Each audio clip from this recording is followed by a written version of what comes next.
Welcome into the DNVR Rockies podcast brought to you by DraftKings Sportsbook. Now with code DNVR at signup, you're going to get some special offers like how a simple $5 bet can win you $150 in free bets throughout the NBA playoffs. That's with code DNVR at DraftKings Sportsbook. We are your hosts of the DNVR Rockies podcast, Patrick Lyons. And I am Suzie Hunter. Patrick, your name this week is Patty by the Bay. I am. Here I am, and I'm in Brisbane, California. I'm just outside of downtown. It's a little quieter, a little bit more scenic, although I enjoy the views in the city. But it's been fantastic. Yep, as you said, I am here in San Francisco covering the Rockies series, and super excited for the Rockies to maybe win 2 out of 3. We'll see. That's a lot to ask for, I feel like. It is. We'll kind of break that down a little bit, see what's going on in San Francisco with the Giants, with the city. We're going to talk about our favorite and least favorite city. Got it on the right jerseys and uniforms as well. And of course, as we do always in our third segment, we're going to have a little bit of fun. But let's start with the Giants series. They just snapped a 5-game losing streak, and they won the last 2 against the St. Louis Cardinals. They celebrated Buster Posey there on Saturday, and we've got, a pretty good matchup. The first game on Monday, Carlos Rodon, he's the best left-hander in all of baseball. That will be the hardest one, but maybe you steal 2 out of the 3. I think you'd be happy at this point with 1 going into a 10-day homestand, 9 games at home after this. So even you go 2-4 out on the road, you can more than make up for that with Kansas City and the Mets coming up at home over the course of the next week and a half. Yeah, although I'm a little concerned about the Mets. I really don't know what to make of them. I was excited about them before the season, and then the Mets were Metsing. And now I'm kind of afraid that the Mets are sometimes good. So I'm concerned about the Mets, not as concerned about Kansas City. But yeah, excited to have the Rockies back at home soon because I'm not sure I'm very hopeful about this road trip in particular. Yeah, they are playing the Giants probably at a bad time. The 5-game losing streak made you think, okay, they're getting them at a good time. But I think as we kind of touched on last week, they've had a lot of injuries. Brandon Belt just came back from the COVID IL. Tommy La Stella and Evan Longoria are currently on rehab assignments with their AAA affiliate in Sacramento. So those guys could come back as well. So considering that the Giants are where they're at in the standings above 500, as everyone is in the NL West these days, they are getting stronger and should play even better than they have been.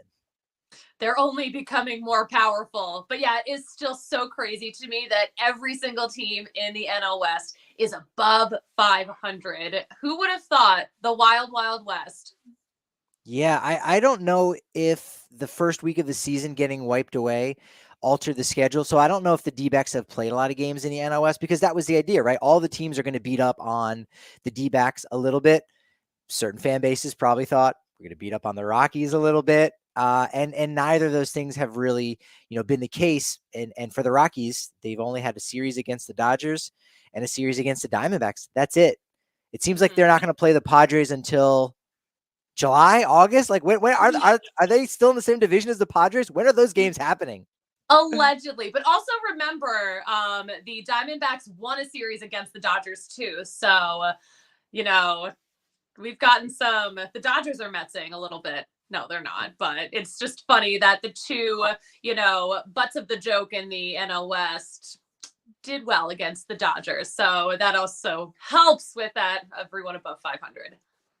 Yeah, you probably would like to see Kyle Freeland pitch a game in San Francisco, but it's going to be Senzatella and Chad Kuhl against Alex Wood and Alex Cobb, respectively, on Tuesday and Wednesday night. So, the pitching matchups, I think, line up fairly well for the Rockies here. It's so strange to think of Germán Marquez as the guy that, hey, it's an important series. He's not in it. That's a good thing. Strange. It's strange after yesterday's start. Yeah. And I mean, we were talking about this, on the podcast after that game, but yeah, he didn't even do that bad. It's just, he had no offense to back him up. But I feel like he is still figuring out whatever it is that he needs to figure out. So I'm glad that he can rest up in San Francisco. Encouraging. Spencer on the show yesterday used the word encouraging right at the exact same moment that Bud Black said encouraging in his office down at Chase Field. So it was interesting. Those guys, Spencer Smith and Brendan Vogt, did a great job, as did you. Great job Oh, thank you. doing it, getting the whole thing together, corralling the animals into the pen, as it were. You did a great job. Just try to keep the wheels on the wagon, just trying to, but it was fun. I had such a great time. But it's nice to be back with you today.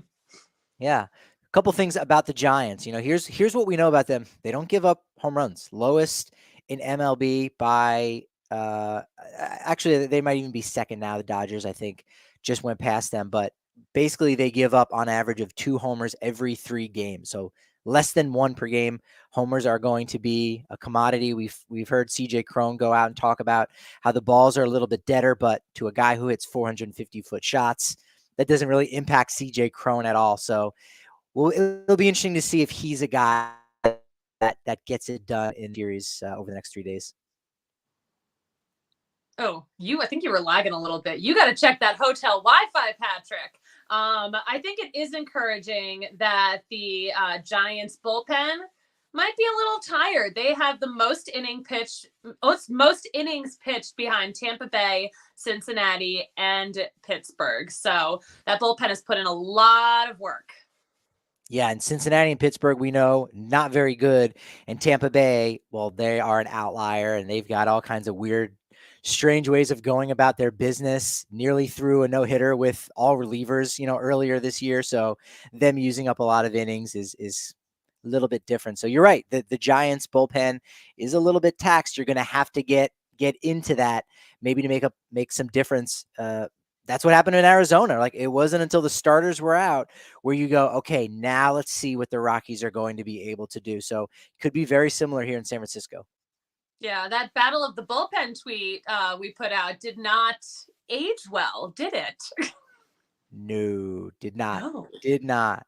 Should have saved it for Saturday. We should have saved it for Saturday, and then we would have looked really good.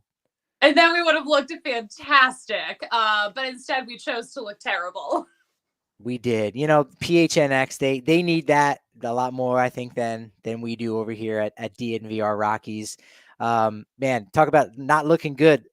Rockies didn't look very good against the Giants last season. Giants owned them 15-4 against Colorado. They've won the last 7 that they've played. So, new team though, new roster. We'll see what happens, but they've got some momentum here going into this series in more ways than one. Yeah, and you mentioned they are about to get better. Belt just came off the COVID IL, and La Stella and Longoria are on rehab assignments. So, I mean, we're going to see a lot of this. I feel like we're going to see a lot of the same from the Giants this season, compared to last season. They had a great year, great 2021. Good for them. Yeah, there were some interesting notes in the Giants pregame game notes. So some teams will actually send you like the day before a series starts, like, hey, just so you can get a feel of everything. So it's not, 2 hours before the game, and then we drop a whole bunch of notes on you. So I was looking through the Giants notes. They were very thorough, and saw the Rockies mentioned a couple times. And the one, I'll save one for last because I think it's the most interesting. But last time a player had homered from both sides of the plate, Pablo Sandoval in 2012, Kung Fu Panda. You remember those days? He was a character before we embraced our characters as much as we do now, I think, in the game. Oh my gosh. Yeah, definitely such a personality, such a character. That is fascinating. I'm glad you're on top of the notes, Patrick. Trying to.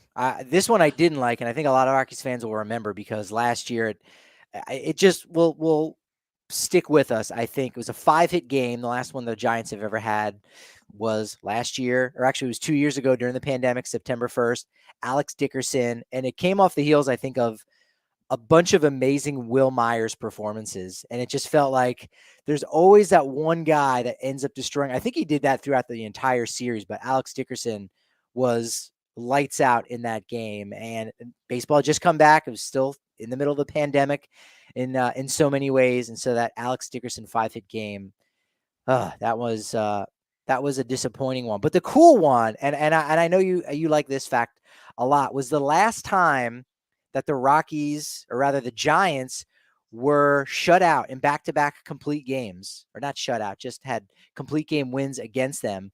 You have a Hall of Famer, and you've got a Colorado Rocky that you may have forgot had a complete game win against the Giants. Oh my gosh, who? So Clayton Kershaw had a complete game win. I think that was in Los Angeles. This goes back to September 2nd, 2015. And the next day in Colorado, Chris Russin got the job done for the Rockies. This is fascinating. That is hysterical. That's wild. Yes. And you know that can't happen now in this series because it won't be as wild if you had end up seeing Gomber and Senzatella do, or Senzatella and Cool. You'd be like, well, those guys are good pitchers and their stuff plays on the road and does well. So it's not the same as Hall of Famer, future Hall of Famer, Clayton Kershaw, and Chris Russin, who did a very nice job with the Rockies. But I think we know those two left-handers are definitely worlds apart. Definitely very different guys, for sure. Yeah, and what's not worlds apart is the great fan experience you could have down on the corner of Colfax, New York at the DNVR bar, where members of the DNVR.com, now only 50 cents for your first month. If you want an annual membership, guess what? You get a free shirt at DNVRlocker.com. But if you are a member, you do get a member-sized beer, or again, as Johnny Depp refers to it, a mega pint. I love that. Member-sized beer is way better for our branding, but also a mega pint drives it home. You're getting something extra, some more bang for your buck. You get extra raffle tickets at all the watch parties. And I think there's going to be a few more watch parties for the Avs here in the next couple weeks, maybe even the next month. So get in on that now. Save some tables for you, all that good stuff at the DNVR bar. Make sure you're checking that out. Make sure that you head over to Lightshade, Colorado's premier dispensary, because they've got a great way to make sure you do get your rest. Myself, traveling on the road, sometimes it can be hard. You're uncomfortable. You're in a different place. Or maybe, look, it's just hard to get yourself into a rhythm. Well, Wana Optimal's Fast Asleep Gummies is going to help you get into that rhythm and feel more rested and refreshed in the morning. It's not an over-the-counter drug that's going to knock you out and leave you in a fog when you wake up. Nobody wants that. We're talking about a carefully calibrated formula that contains 10 milligrams of CBD and just a hint of THC. It's going to have your eyelids feeling heavy in just 5 to 15 minutes. It's proven to work. And in 0 minutes, you can order your Wana Optimal's Fast Asleep Gummies at lightshade.com, and you're going to get 25% off when you use code DNVR. Use code DNVR at any of Lightshade's 11 Denver metro area locations. And as we talked about the Avalanche, look, we want to see you down at the corner of Colfax, New York at the DNVR bar, but that's not always feasible. You also might not be in the Denver area, but you can still watch the Avalanche with Evoca TV. That's right. It's blacked out just about everywhere else, but Evoca TV is the solution for you. Head over to evoca.tv/DNVR, and you don't have to worry about any contracts or hidden fees. It's literally just $25 a month plus the price of the receiver. Your price gets locked in for 2 years, so you don't have to worry again about missing out on the Avs or the Nuggets. When they come back, yes, you also get Nuggets.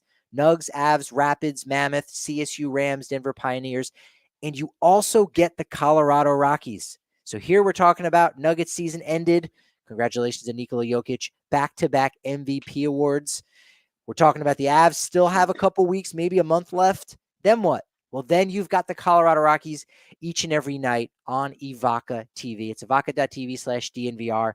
Also, make sure you use code DNVR on top of that, because in addition, you're going to get another $10 off your first 3 months. So it's only $15 now per month to start with Evoca TV. Evoca.tv/DNVR.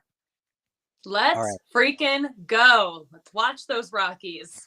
Suzie, I know you wanted to talk about this, especially because we do have a poll right now on our Twitter account at DNVR_Rockies, where I guess we're letting people decide what I do today before the game. Like, I don't have much time, and I know where I might want to go, but we've got this poll out there, and so we'll see what ends up happening. But I want to know for you, what are some of your favorite spots in San Francisco that are you always, if you're around, or if you would like to, or maybe you missed out on it, and next time you're down by the bay, you're gonna go to this spot.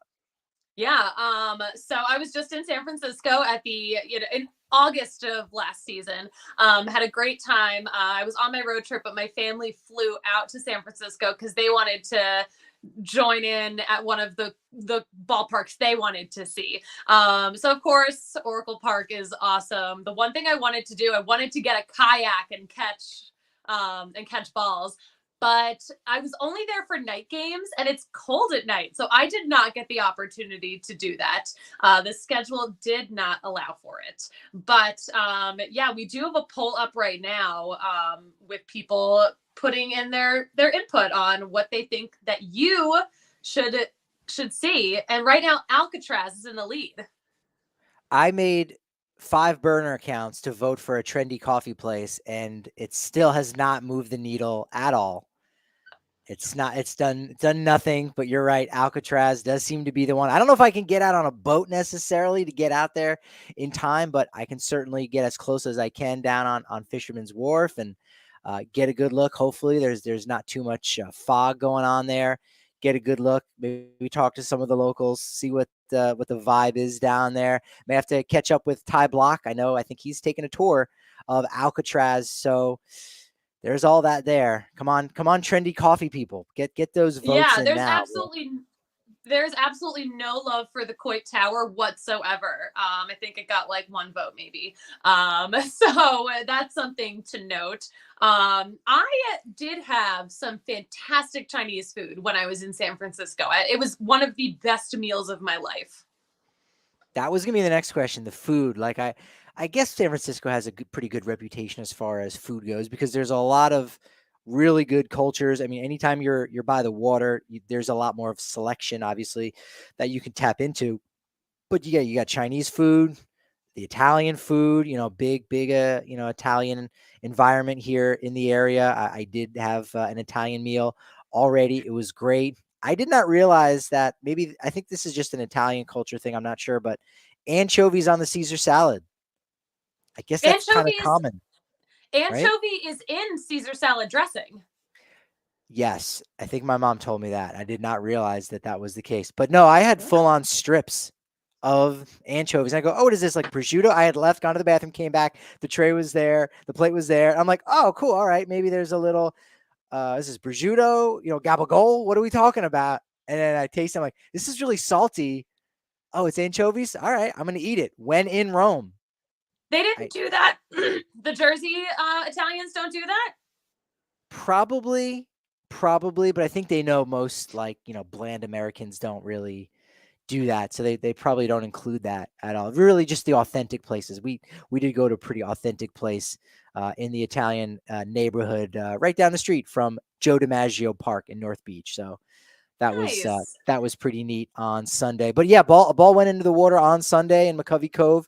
We'll kind of wait to see what happened. I know you set the line there on Sunday's show to see if it would go down. It's going to have to be a left-hander. I mean, it's Ryan McMahon. Let's go. Let's see if Ryan McMahon can put one in the bay. I'm sure there's been a couple Rockies who've done it, but it's actually pretty rare. I think they have a counter out in right field. Again, I'm going to have to explore all of that and more, but I think it's actually fairly hard to get one out there. But that would be certainly nice to do. But the Chinese food right in Chinatown, may have to see about grabbing one of those meals. Sushi, I'm guessing sushi's got to be pretty good here too. Yeah, I had some great sushi out there too. Actually, years ago, there used to be a sushi restaurant in San Francisco called Sushi Hunter. So it sounds a lot like Suzie Hunter. So I had a couple of friends who had gone to San Francisco and actually came across it and took a picture, and they were like, did you see this? So I never got to go to it. They closed down. They went out of business before I could go visit. But I was like, that's my name. That's my sushi restaurant. I just get such a kick out of that. Wow. Permanently closed. I'm seeing it. It actually, I walked by it yesterday, I think, and did not realize it. I literally walked by it yesterday, seeing this on a map. literally walked by it yesterday. That is And so funny. Yeah, you'll have to this, walk by it again and let me know if there's a sign that's still out there. And then if you see the sign, steal the it sign. is. No, it's there. Like looking at the sign now, I'm like, I saw that yesterday. But I didn't like read it or say it out loud. Patrick, go get it. Go get it. The sign's legit still there in North Beach. Holy smokes. I did not. That's Is that wow. so funny? What a coinky dink. What a coinky dink. Yeah, Joshua, great question here. It was discussed a little bit on Sunday, the reason for Marquez's struggles here in the early season. We also broke it down, I believe, at some point last week. I mean, that's the name of the episode. You can watch that live on the DNVR Sports channel on YouTube, as well as podcast format, wherever you listen to it. What's the issue with Germán Marquez? Caught up with Marquez himself, Bud Black, Elias Diaz, where we talked about some of those things that are not going right. And Bud Black said, maybe a little bit can be focused. He seemed a little bit more focused on Sunday afternoon, though that error, which in a weird way helped him out statistically, gave up 4 runs, only 3 were earned. Well, one of those unearned runs had to do with his pickoff, but he did pick off 2 other guys. So, it's been somewhat of the focus. The Rockies have challenged Germán Marquez. They didn't allow him to be the opening day starter, even though I think we all know he is the most talented and he has the highest ceiling, but we don't know where that ceiling is just yet. And he's going to have to find it. And that's going to involve some focus, a little tinkering. He's talked about his mechanics. And so he's going to get more opportunities. There's nobody better right now in minor leagues than Germán Marquez. He has nothing to necessarily learn down in AAA, but he may have a couple things that he needs to slow down and work on. And so I think we're still a ways away from sending him down to the minors like they did with Kyle Freeland. But there's a chance it's on the board. It might be a long shot, but it's actually on the board. Something like that could possibly happen with Germán here in the near future if things continue to go lackluster, to use a word. Yeah. And I thought it was interesting. Bud Black said he mentioned focus, that Germán doesn't see him as focused as maybe he has been in the past. Elias Diaz, on the other hand, said it was confidence. So either way, there's mental stuff happening up there that needs to get sorted out. Josh, thanks for the question again. If you want to get in on these, we're going again live at noon on Tuesday. There'll be a post-game show on Wednesday, pretty soon after the final out, whenever the Rockies are on the road. Boom, you're going to get one of those quick shows when they're at home, usually just about an hour and a half after the final out. So get all of those questions in even before we get started with the show.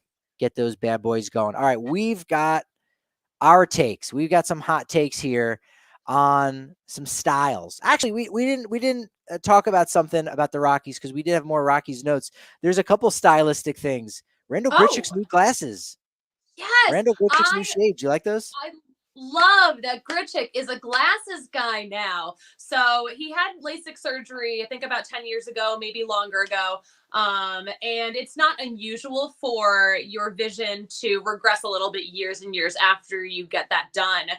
So he's noticed some difference with his eyesight over the past couple of years. So finally, recently, he pulled the trigger. He tried contacts at the beginning of the season and felt like it was affecting his depth perception. So when they got to Arizona, that's where his eye doctor is, picked up his fresh new glasses. I am excited about it. And also, as a sometimes glasses girl, mostly contacts wearer, I'm like, yeah, contacts I feel like dry out in your eyeballs so much faster in Denver at altitude in this air. So I'm excited to see Four Eyes Grichuk up here. I'm very excited. Yeah, Grichuk's got a new groove. That's fantastic. I love Grichuk's seeing new that. groove. And I mean, he was hitting over 300 before this. So now it'll be interesting. But then again, if we know anything about baseball, and if we've done our homework and we've watched the documentary called Major League 2, when you get new glasses, or rather when you try to get away from what works for you, sometimes there's an adjustment period. So we'll kind of wait and see with that. We also know, and this ties in well with our topic, the Rockies. We mentioned this only a couple days ago. The Rockies record wearing the purple jerseys, wearing the whites, the home whites with the pinstripes, the gray road jerseys. And we said, they haven't been wearing the black vests. And, John Gray enjoyed the black vest from time to time. Chad Bettis almost every start. He was a black vest guy. I think we even saw it out of Herman Marquez on occasion. He hasn't gotten into a groove, so maybe he's avoiding that. And as it turns out, Rockies have quite specifically removed it from their wardrobe because the Rockies will be getting their very own City Connect jersey in, looks down at his watch, like 2-3 weeks. The game is Yeah, June this is 3rd against Atlanta is when the game is, but usually they release this a week or so in advance. So we are T-minus 2.5 weeks away from actually getting a chance to see these new Nike City Connect jerseys for the Rockies. I know, I can't wait. We saw the leaked socks, which it sounds like a terrible phrase. Leaked socks. Saw some leaky socks. Look at those. See, I love the green and I love the purple. I'm excited to see the rest of this uniform. What are we waiting for? Let's see the rest of it. Yeah, those socks look fantastic. Another reason why you got to make sure you're watching our live version on YouTube or even after we record it on the DNVR Sports channel on YouTube. But yeah, those jerseys or those socks look amazing. And yeah, there's green in the socks. And by all accounts, to a man, all the sources I've tapped into, they say expect green in the jersey. Does it say mile high across? Maybe. Maybe. Is it all green, with purple and white in there? Don't know, but there definitely will be some green in there. And I mean, if you go as extreme as we've seen the Red Sox City Connect jerseys, which we'll get to here in a moment, they don't have their, traditional red and navy. So let's see. It will very much be exciting. Well, we've got our lists of favorite City Connect jerseys as well as least favorite City Connect jerseys. We also have our list of favorite dental groups. And at the top of that list, of course, is Green Mountain Dental Group. They take amazing care of all of our DNVR members over the years, especially those who've made the permanent switch. Allie has done it. She had to get her molars taken out or wisdom teeth taken out, and they, did an amazing job checking in on her. Rockies are off to a great start. Jokic back-to-back MVPs. Avs are doing great. So you're smiling a lot more in the world. It's warmer. It's summer now here in May. It's great. So you know what? You're smiling more. You want it to be a pearly white smile. This is where Green Mountain Dental Group comes in. Best part is right now when you schedule a cleaning, x-ray, and exam with them, you're actually going to receive a free Sonicare toothbrush from Green Mountain Dental Group, located just 15 minutes from downtown Denver. Suzie, let's get the shade, let's get the hate out of the way. What jersey, very fitting today, what is your least favorite City Connect jersey? All right, my least favorite City Connect jersey has to be the San Francisco Giants, or I guess the Golden Gate Giants. I am just not a fan of this like almost neon orange with I don't like it. I think they look cheap. Just don't love the color scheme. Yeah, not my favorite color combo. I'm trying to think if I would like this better if it was black and this ridiculous orange, but I don't know, Patrick. What do you think? Because I know this isn't your least favorite jersey. Well, what's funny is in our list of our top 3 favorites and then our each of our least favorites, there's no crossover. Like There's we don't. absolutely no crossover whatsoever. It's strange, and so we don't even have the Marlins on the list, which that's been rated very highly by a couple people. We don't have the Dodgers on there. A little spoiler alert. And yeah, I've kind of created nicknames for all of these jerseys. I've seen some of the nicknames and not, and so I'm like, I think each jersey has their own nickname. So yeah, Golden Gate Giants makes sense because that shade of like orange is the Golden Gate Bridge, and then on the bottom of the G in the jersey is like some fog coming up. So I found that every jersey that I like when they released in the images, when I see it on the field, I really don't like it as much. And it's almost the exact opposite where the ones that I haven't liked in the image, when I see it on the field, I end up liking it. So that's just kind of strange a little bit. Also want to point out too, Angels, they're getting a City Connect jersey. So that will be interesting to see how that plays out. Do they incorporate Shohei Ohtani and they pick his brain when they did that? Hey, what's a logo that looks good on him? That's the only thing we care about. That's coming June 11th. Well, that's when they're wearing it. Should be coming probably in and around when the Rockies wear theirs on June 4th. Brewers are getting one at the end of June, and then the Padres get one on July 8th is when they'll first wear those. So we still have 4 more City Connect. We'll have to, of course, go through this. Maybe we'll change our minds at the end of the season. But my least favorite, what I'm calling the Wrigleyville Cubbies. Now, the image, as a uniform, I think I like it. But there was a picture that came out from the game where Jock Peterson was wearing the Wrigleyville jersey, but the helmet was the regular Cubs helmet, and the blue in it was different in both, right? Because this one is a navy, whereas Cubs is more of like a royal blue. And so they kind of clashed with one another, and they need to sync up. You need to get a proper batting helmet to go with the jersey to make it go. So I don't know that it was executed well. I like the concept. I do like the navy and the light blue. We're going to see that again on my list of favorites, but had to put that one as my least favorite one. Interesting reasoning. Yeah, these jerseys don't necessarily bother me. They don't excite me. I'm pretty neutral on them, like altogether. But when you mentioned the helmet not matching, like you've just got too many shades of blue going on. You've already got 2. You can't have a third. It's too much. But I do like celebrating Wrigleyville because Wrigleyville is a fantastic neighborhood. I had a lot of fun there. It will be interesting to see if this is something that continues whereby we get more of these City Connect. Like if, after a couple years and all 30 teams have one, they go back and then they readjust, recalculate a little bit, because you got to think that there's a lot to play with there for the Wrigleyville one, and that could work. All right, you went first for your least favorite. I'm gonna go first for my top 3, and man, my number 1 is definitely my number 1, but as time goes by, I could see my number 2 and number 3 falling off my list.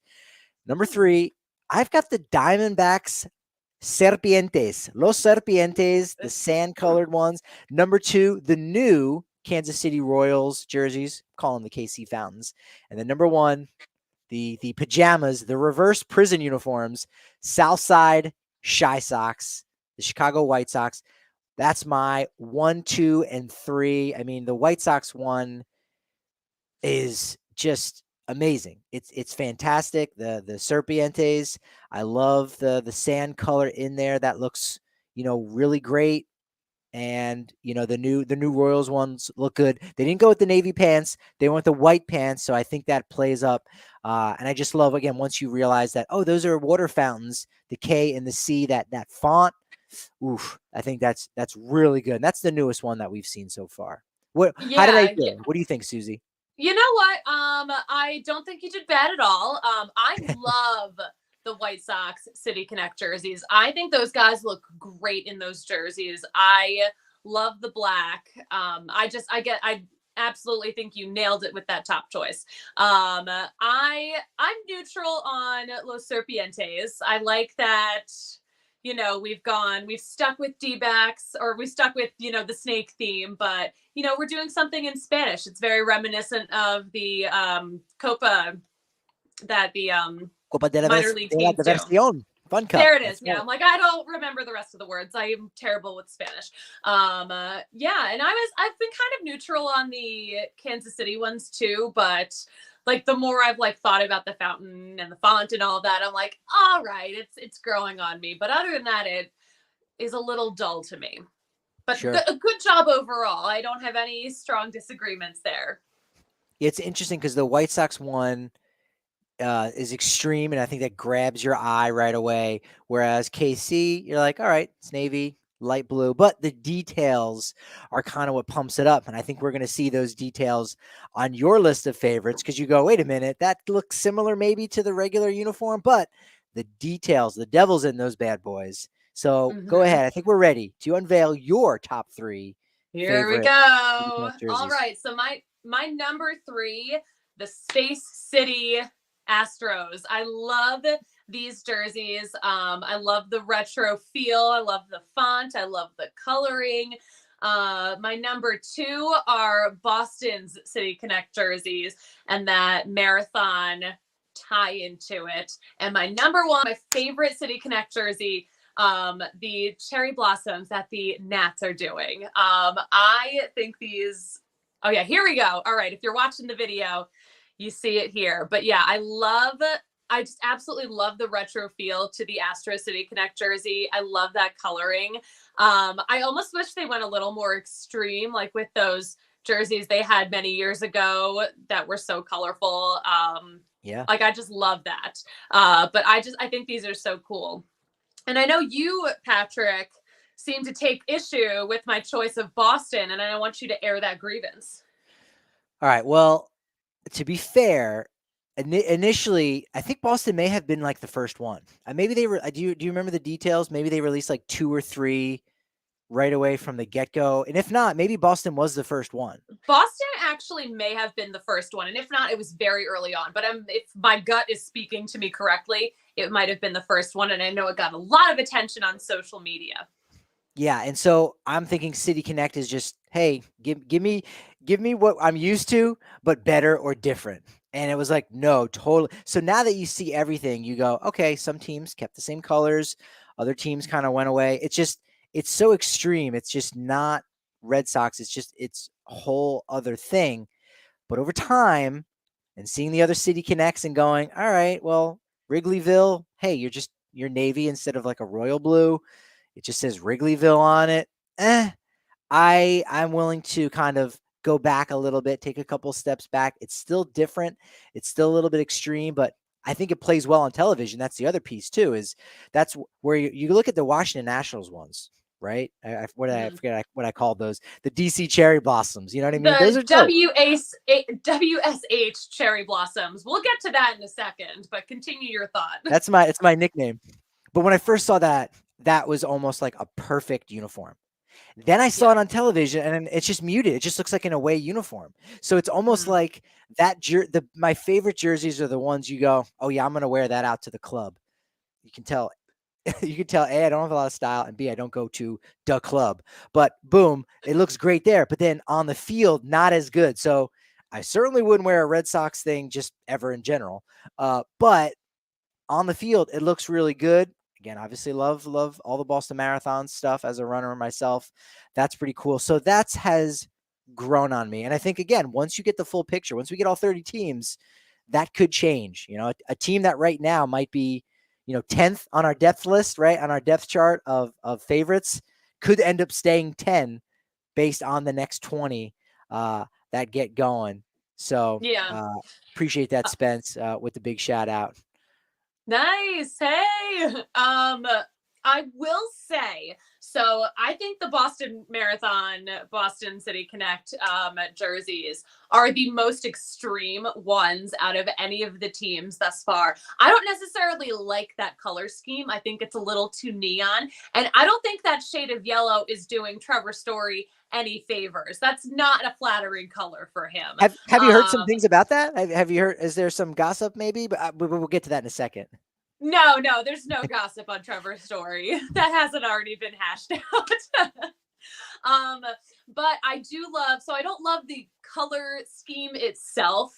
I do love the meaning behind it because I worked in Boston at a Fenway Sports Bar for many years. So I've been around for the Boston Marathon, and Marathon Monday is just one of the most fun days in Boston.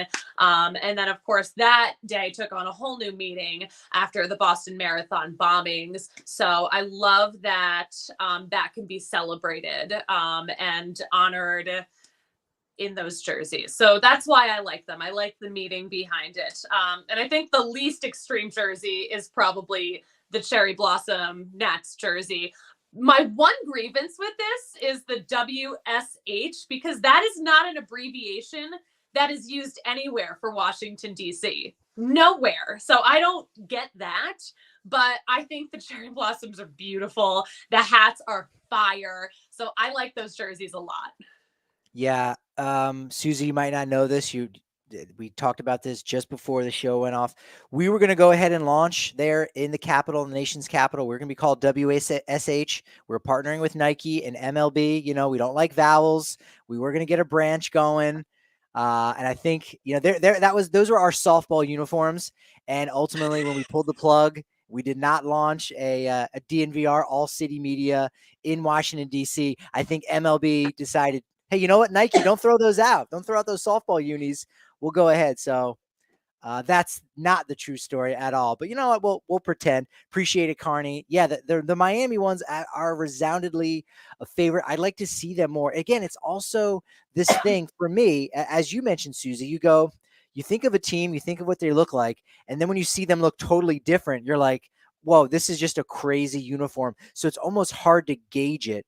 But I do like the nod to the Havana Sugar Kings from down in Cuba, which was a professional franchise there. So you like that tie-in for Miami, the Southern Florida Sugar Kings, as I kind of called them there. So yeah, the Miami ones are pretty crisp. And you know what? Over time, I think these could change because they're so all over the place. And I did want to point out too that the Houston ones, they've got all kinds of details. They've got numbers on the upper part of the thigh. So like just under the belt, there's the players' numbers on those. The different gradients on the piping is fantastic. So I think that's one where you could see almost a reverse of an all orange uniform with maybe navy piping and stuff. And so it's exciting. I'm glad, Nike has gone in there and done that. I know some people are tired of the swoosh being on there, but there's worse things to be gossiping about and worse things to be talking about, because I feel like, and we're going to get a graphic, by the way. Let's just workshop this out on the air since we've got you here producing it. He's going to have to make it. We're going to do a new segment here called The Gossip. What should the graphic look like? I've got an idea. Does anything jump out to you, Suzie, for the graphic? We'll have people imagine it too. We need to get like the cartoon versions of ourselves, and like we're on the phone and there's like a big squiggly phone cord.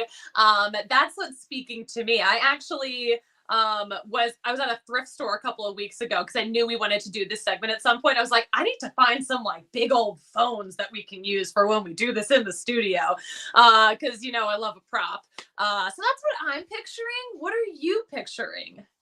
All right, so we're going to use that. We're definitely using the phones and the cords, and maybe can we? Is there a telephone cord font? So that's the gossip. It's right. It's a telephone cord, the GOSSIP. I got you in curlers. You got to have curlers up in your hair. I do wear curlers in my hair in real life. And for me, I want a towel wrap. I want a towel wrap on my head for the hair, the gossip. Let's do this. All right, you're here. You got your homework. We gotta get Eric to draw. He's gonna have to draw that probably. Yeah, we need to make it more detailed. Sure. Yeah, we'll see if they can throw some other thing. I was gonna have me with a pencil in my teeth, but I think the towel up, the curlers, that's gonna get it done. Maybe tell people the genesis of it. If not, we'll jump into it. The floor is yours, Suzie. Just let's rock with it. So yeah, basically the premise of this, I'm gonna tell Patrick a few pieces of gossip that I've heard around, and he's gonna tell me if he's buying it or if he's gonna call BS on it. So this kind of started. We were bouncing around segment ideas. Whenever I call my mom, I always update her on what's happening in the world of baseball, very much against her will. She's not a baseball fan like that, but I try to make it interesting for her, and I call it the gossip. So we kind of liked the name of that. So I'm going to give Patrick a couple of things that are going on, and he's going to tell me if they're really going on, they're not going on, or maybe if there's a little bit of truth to it, which really is what all the best gossip is. Are you ready, Patrick? I'm ready to see if we can suss this bad boy out. Let's go. Suss this bad boy out. Let's go. Okay, so Cincinnati, we know that they're in full anarchy mode. They may have gone too far because the fans have been talking about doing something kind of gross and definitely illegal at the ballpark. Now, have you heard about this? Have you heard any rumblings about something that fans might have talked about doing? No, I haven't. Oh my gosh. We know they bought a plane, as it were. We know they bought a couple paper bags. But no, and they're doing something Yeah. gross. Oh, Okay, I'm I will already thinking there continue. might not be truth to this one, but let's go. Throw some tomatoes in the players' parking lot. I don't. Gross, Oh huh? no. Oh no. Okay, so lately we have seen fans showing up in Sharpie t-shirts that say "Sell the Team Bob." There were a bunch of bros who were shirtless at the game who had letters painted on their torsos that said "Sell the Team Bob." But on Reddit, a fan posted that he was planning on defecating in the Toyota Tundra on display at the Great American Ballpark, and invited people to join him. So that was planned for the May 6th game against Pittsburgh, that they were going to meet at the stack and they were going to climb up and they were going to do some business in the back of a Toyota Tundra. So do you think this is true? Do you think this is false? How do you think this played out? Wow. I guess I would want to know. A, was there a sign up sheet? B, how many people signed up that he invited? C, were they going at the same time? Were they going in shifts?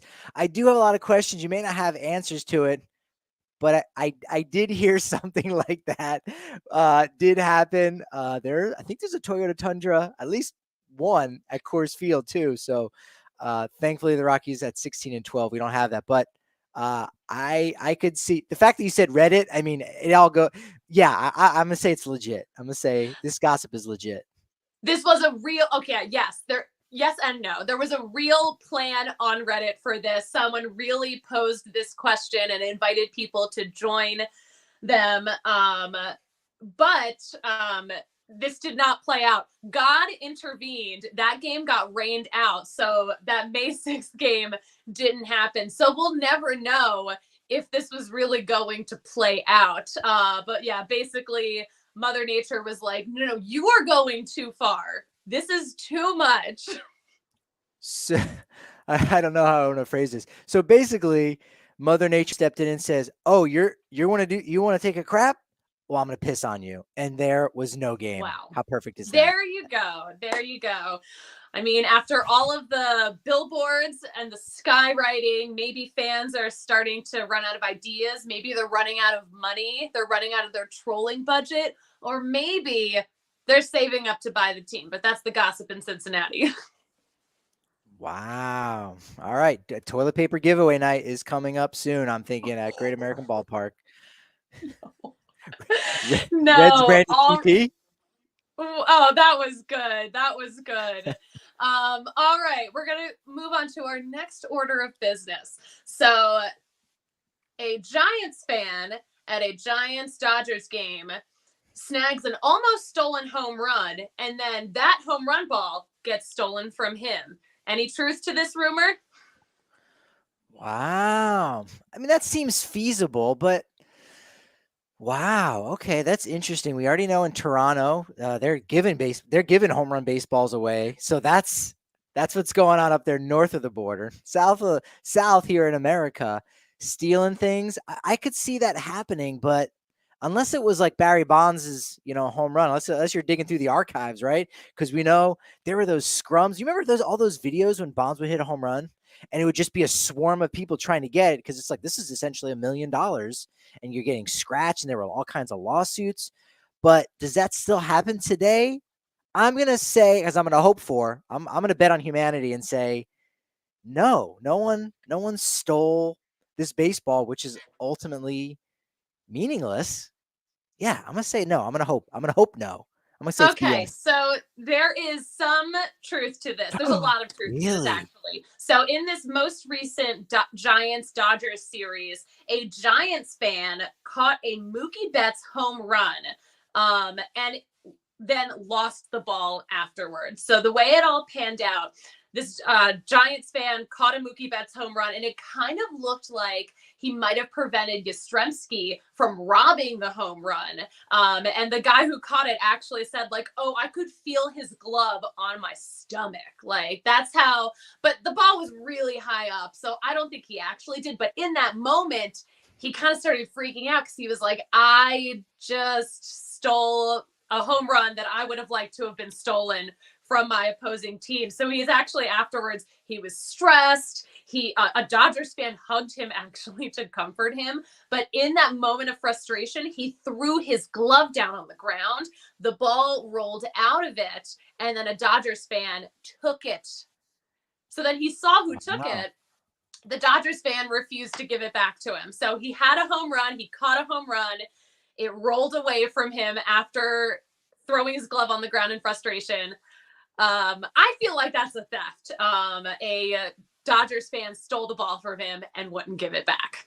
No honor amongst thieves. I mean, you steal from a thief. That's it. I also think we need to have already spin-off game from this one, out of context, where you just say something, a line that was quoted from a player or a fan. You got to figure out what the hell is going on with that.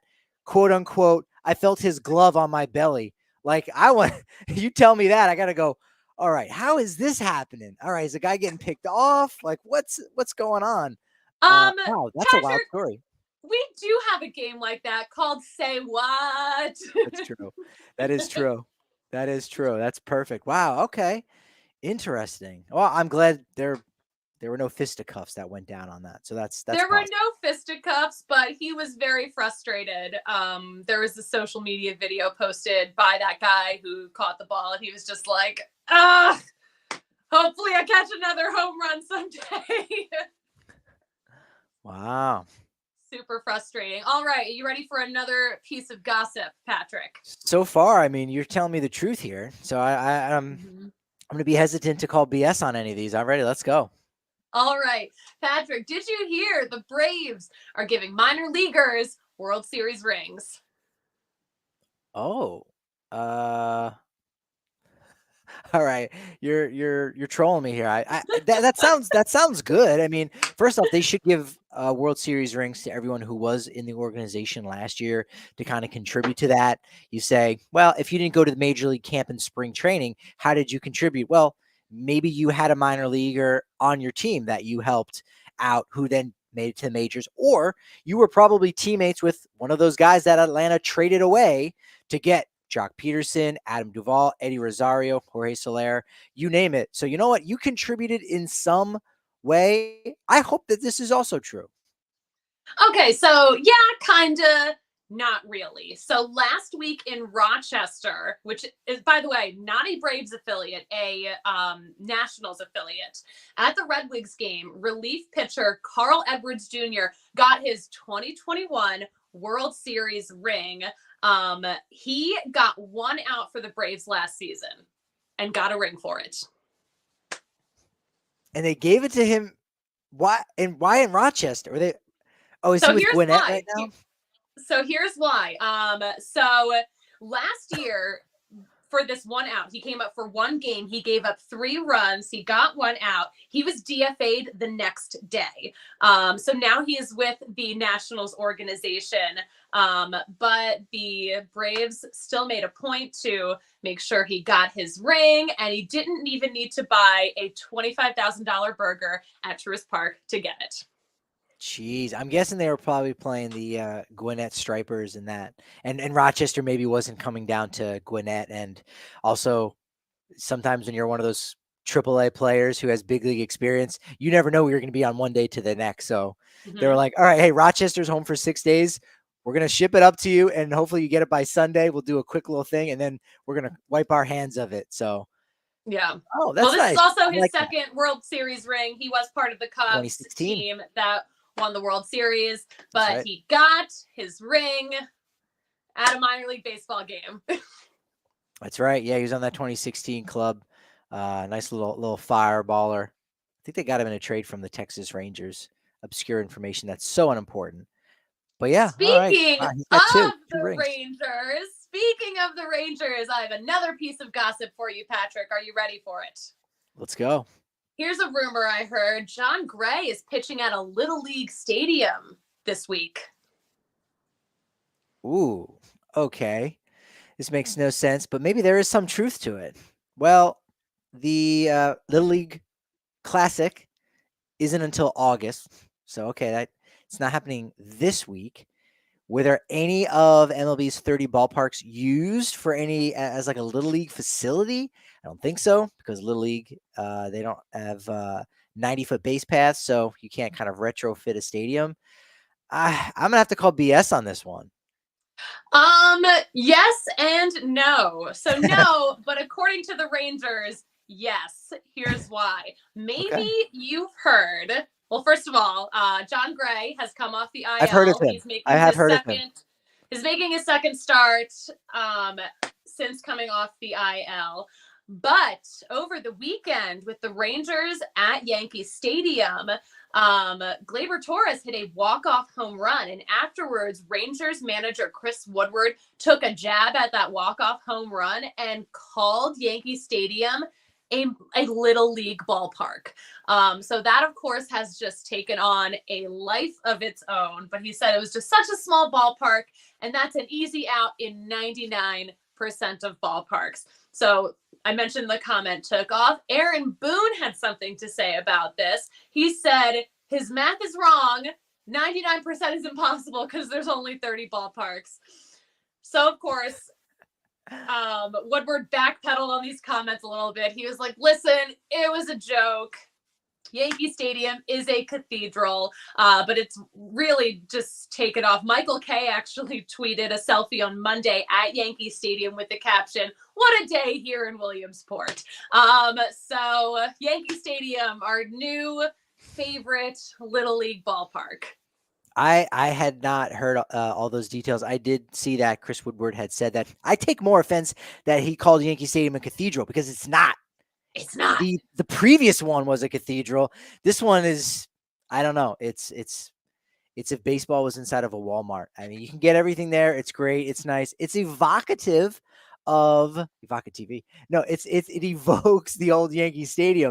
But, and yes, some of the ghosts maybe did come across the street, but they're back where the park is at. That's where the original Yankee Stadium is. That was the cathedral. So I have to take more offense to that. But yeah, would it dong in Yankee Stadium 314 down the line? Yeah, a lot. 1 out of 30. Not exactly 99%, but close. I can't do the math off my head right now. No, you know what? No one's asking anyone 96.3%. to do math here because it was a joke and it didn't matter. 96.7%. That's the number. Let's crunch it. 96.7%, I think. I don't know. No, it's got to be lower. I don't know. I'm not a math person and I don't plan on it.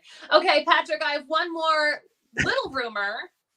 I heard Brendan Vogt is co-hosting the podcast again this week. True or false? That's not funny. Oh, wait, no, he is. Okay.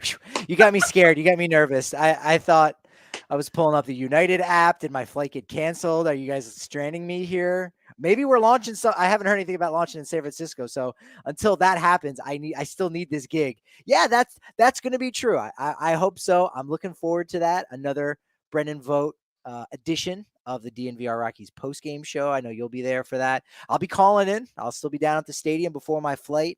And after game 3, hopefully we get some good insight. I know we will from Bud Black and Chad Cool, that day's starter. We'll see how cool he really is, down by the bay with the seagulls buzzing around, cool breeze. It's been nice here so far. The sun is actually out, believe it or not. So it's been very comfortable. No way. Yeah, Brendan Vogt's also having a great week with Jokic winning MVP. So I'm wondering, what do you think the over-under is on how many times that comes up in a Rockies podcast? I'm going to say none, because he does a really good job of not like shoehorning in where he's from. I mean, he kind of will reference like, there are people who know on the Nugget side, but that's it. He just touches on it. He's a true professional in that way. Unless we goad him into kind of doing that. And then after he does it 2 or 3 times, we say, "Oh man, come on, quit bringing that up." And if we set him up for that, I think he'll take the bait. We may have to. But he hasn't really yet. So I respect him for that. Ultimate utility guy. He's a pro. He's great. Spencer was fantastic too. I recommend you guys go back because you had a really fun game there in the final segment, the Stonk Report. So I thought that was great. That's a little bit timeless, even a day or 2 out, depending on when you're listening to this. Go back and listen to Sunday's show on the DNVR Sports channel on YouTube. That was absolutely fantastic. We'll do this again on Tuesday at noon. So it's going to be great. Noon your time. My time. Yeah, you're in a different time zone. It's just I can't wrap 6 my head a.m. around here. time zones. It's 6 a.m. here. It's crazy. But you know what? You get up. You got to do what you got to do. You got to keep the momentum going. Follow us on Twitter. Nah, not yet. Follow us on Twitter at DNVR_Rockies. I'm at Patrick D. Lyons on Twitter. I am at the Suzie Hunter on all platforms. And this is great. We'll do it again, as I said, at noon on Tuesday. Also, post-game show on Wednesday. We'll have our guy Drew Goodman on Thursday. If you're listening to this as a podcast, 5 a.m. every day, Monday through Friday. Boom, you're getting this wonderful content. So we're going to do our best to keep the momentum going. But you know what they say about momentum? It's only as good as tomorrow's podcast. So we'll talk to you then.